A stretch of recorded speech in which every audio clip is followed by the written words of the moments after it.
Kerajaan Kediri atau Kerajaan Panjalu adalah sebuah kerajaan besar yang berdiri pada abad ke-12 antara tahun 1042 sampai 1222. Kerajaan ini merupakan bagian dari Kerajaan Mataram kuno, dan kerajaan ini bercorak Hindu. Lalu, bagaimana sejarah berdirinya Kerajaan Kediri? Raja-raja Kerajaan Kediri adalah keturunan dari Erlangga. Raja Erlangga membagi kerajaan Kahuripan menjadi dua, yaitu Kerajaan Panjalu dan Jenggala. Hal ini dilakukan karena Erlangga memiliki dua putra, yaitu Sri Samarawijaya dan Mapanjigarasakan.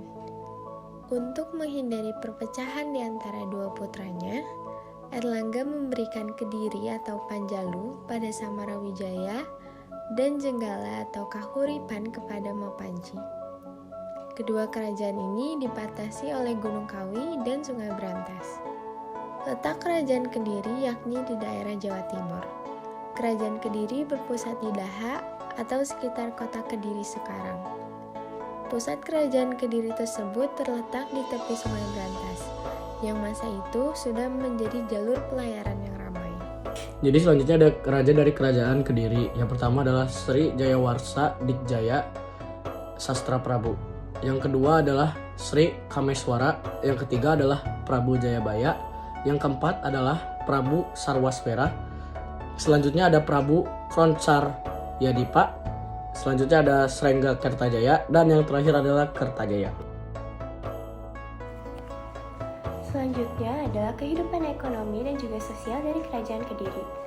Kalian tahu gak sih kalau kehidupan ekonomi dari Kerajaan Kediri dapat kita ketahui melalui kronik-kronik Cina, yang dimana menyebutkan bahwa Kerajaan Kediri itu menghasilkan banyak beras, barang-barang dagangan lain yang laku di pasarannya adalah emas, perak, daging, kayu cendana, pinang, dan juga gerabah.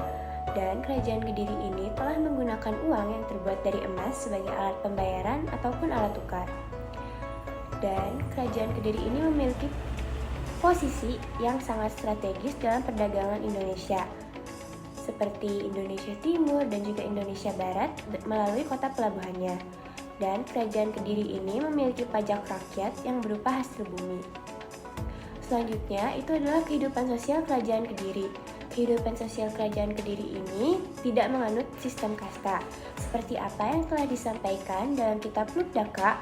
Dalam kitab tersebut disampaikan bahwa tinggi rendahnya martabat seseorang tidak ditentukan oleh dasar keturunan dan juga kedudukan, akan tetapi berdasarkan dari tingkah laku seseorang tersebut. Selanjutnya kita akan membahas kejayaan Kerajaan Kediri. Kerajaan Kediri masa kejayaan kapan sih? Kerajaan Kediri berjaya pada masa pemerintahan Raja Jayabaya, yaitu pada 1135 sampai 1159 Masehi. Jayabaya dikenal sebagai kepemimpinan politik dan ramalan-ramalannya yang dibukukan dalam Jongkor Jayabaya. Beliau juga dikenal sebagai salah satu raja terbesar di tanah Jawa. Kok bisa sih Kerajaan Kediri ini mencapai puncaknya? Pada masa ini Raja Jayabaya memperluas daerah kekuasaannya hingga mengalahkan Kerajaan Sriwijaya. Selain itu, Kerajaan Kediri juga memiliki kekuatan di bidang agraris. Hasil pertanian pada umumnya berada di sekitar kawasan Sungai Brantas.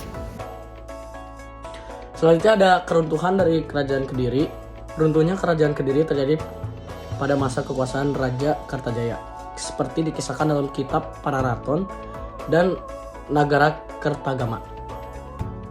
Pada tahun 1222, Kertajaya dianggap telah melanggar agama dan memaksa Brahmana menyembahnya sebagai dewa.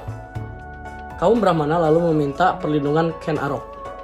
Ken Arok yang bercita-cita memerdekakan Tumapel, kekuasaan Kediri mencetuskan perang antara Kerajaan Kediri dan Tumapel di dekat desa Ganter. Keberhasilan Ken Arok mengalahkan Kertajaya menandai runtuhnya Kerajaan Kediri yang kemudian menjadi kekuasaan Tumapel atau Kerajaan Singasari.